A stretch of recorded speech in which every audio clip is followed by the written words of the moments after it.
Alright guys, we're going to go through another video of my recap from my Beckett Authentication order. And this will probably be considered part 2. But I am extremely excited about this one. I kind of set aside some of my favorite cards from the order to kind of go through to show you guys for this one.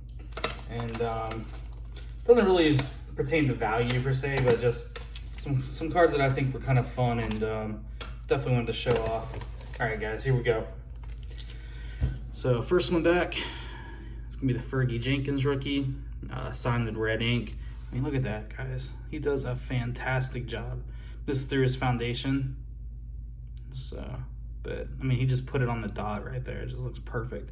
The red ink, I think, complements the red in the card. And yeah, glad to add that for sure.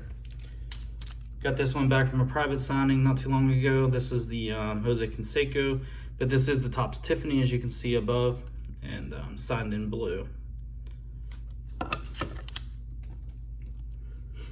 This is Mr. Bobby Shantz, 1950 Bowman rookie.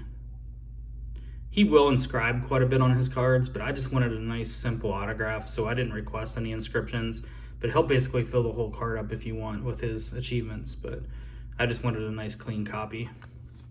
I wish they would have centered that though. Like, that's gonna drive me crazy. The fact that it's not centered in the holder. I don't know. It's all right though. Oh yeah, so super excited about this one. Show these two next. Right there, 1992 Flier rookie sensation, Frank Thomas. The card's in pretty good shape overall. I waited till I could find a really clean copy. And then got the auto in gold, which I think looks crazy cool in this holder. It's amazing how much a slab can make or break a card in terms of just the eye appeal. And man, I think when you can slab almost any, I don't even say it can break a card. I think most of the time, if you're using a nice grading company, it pretty much makes the card look pretty amazing. But that card just, it's a killer card. Same thing with the next one. Got the 92 Topps gold, Frank Thomas, signed in gold. So yeah, super cool. I love this card.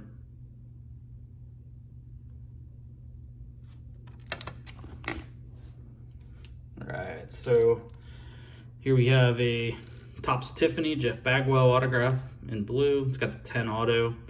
I don't know why I got the 10 auto in there, but it's a higher end card.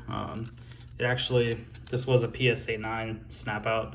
So I try to keep the labels if I remembered to, and I keep them with the card so that way I remember. And then if anybody has any questions about when they're purchasing, if I ever do decide to sell it, you know, I can at least reference the quality of the card that's in there. I was gonna go ahead and get this graded because I think it would 9.5 because the centering is beautiful in this card, but it's a pretty good upcharge for that, and I just didn't see the ROI if I ever wanted to sell it. This card came out great. So this is the 95 Bowman's Best Andrew Jones refractor, signed in red paint pen, and look at that refractor. Just, it's a killer looking card, man. It's one of my top favorite cards of the 90s. So it just looks great. Need the Vlad still.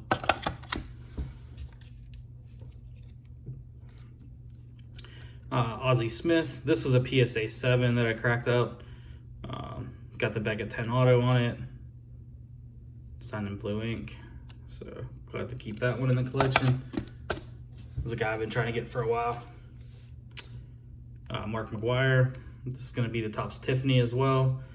This auto had a little bit of a disconnect here in terms of just the way the flow was, based on probably the marker angle from when he was signing. So I figured it may come back a 9, so I didn't go ahead and do the auto grade. The card itself, I don't have the sticker anymore. It was a PSA 7 or 8. I have it in my Excel sheet somewhere, but it was a pretty nice quality card, and yeah, I'm gonna go ahead and get that slab as well. This guy does a great job. So Walmart Shell, got the 10 auto, signed in red, did a great job, and that card just looks crazy. Love it. Love it, love it, love it. His cards are actually going up quite a bit, even to get a raw copy now. They've really taken off and compared to where they were about a year ago. All right, got some heavier hitters coming up here. So this was a what was this? Beckett BGS 4, I think it was 3.5 or 4. I think it was a 4 or 4.5. I don't know, something like that. I have it, like I said, in my file. I think it was a 4, but this is Johnny Bench rookie, signed in red ink. So I sent this off right before his pricing went up for his signings, and he does a great job. He's got one of the best signatures in baseball, I think. Didn't come out as clean on here, but like his cards that are manufactured, you know, through the manufacturer, always have solid signatures. And but anyway, came out great, and glad to keep this one in the collection as well. Can't go wrong with Johnny Bench. Got the 84 Flier update, Roger Clemens, 10 auto with the red ink. This was a PSA 8. So I cracked that out when I got this signed. But yeah, love it. I used to never want to do auto cards. It was just something I never got into on, you know, like older vintage cards, but the more I've got into it, the more I enjoy it. This was a really good surprise because I pulled this off eBay raw, pretty inexpensive compared to what they normally go for. But this is the Tcma 1979 Ricky Henderson. So I did dual grade this because I thought it had a chance at a high grade. Even an 8 in this is really good. So an 8.5 with a 10, I was super stoked. And the card just looks amazing. Love that card. It's one of my favorite Ricky Henderson cards. He's also probably my favorite player of all time. So, you know, that this one is super special. But yeah, the 8.5 with the 10, super stoked.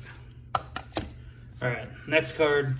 This was a big, so I had actually cracked this out to get autographed before the market had took off, and it's still way up from what I paid for it. And so I was a little nervous because when I cracked it out, I was like, oh, I'll just buy another one and replace it, right? So I have an auto version and a non-auto version. But then the prices took off, and I'm like, man, I broke out a card that's got some pretty good value now. You know, kind of like, what do I do? So here you go. Ricky Henderson, 1980 tops, and a BGS 8. And then with a 9 auto. Yeah, I really wanted a 10, but he's got a little bit of a break right here. And it looked like his marker was kind of pulling a little bit to the right when he was signing, because you've got a little bit of like waviness in the signature. So you probably can't pick it up on camera, but it still looks like a great signature. But I just definitely didn't land a 10 on it, which I really would have liked to have done. But the 8 was big because this was a PSA 8 breakout. So definitely was wanting to at least get back to the 8. Was kind of hoping I might get a bump to an 8.5, but I was definitely happy if I just came back with an 8. And it did. So super stoked to see how this one does long term. I think it's a great investment card. Again, would have liked the 10 auto. I may try for another one with a 10 auto, but I'm definitely not going to crack this one out. But all right, guys, I hope you enjoyed the video. I got another BAS order out. It's about 3 months behind this one, so, you know, I don't know. It'll probably come within the next 2 months, something like that. But it's got some major cards in it, so I'm really excited to get that one back as well. And I hope you guys enjoy these kind of videos. It's kind of a recap. I have fun showing you guys what I collect and what I enjoy doing. This is a little bit more PC than a lot of stuff I do, you know, but hope you guys enjoyed it. Have fun. Talk to you later.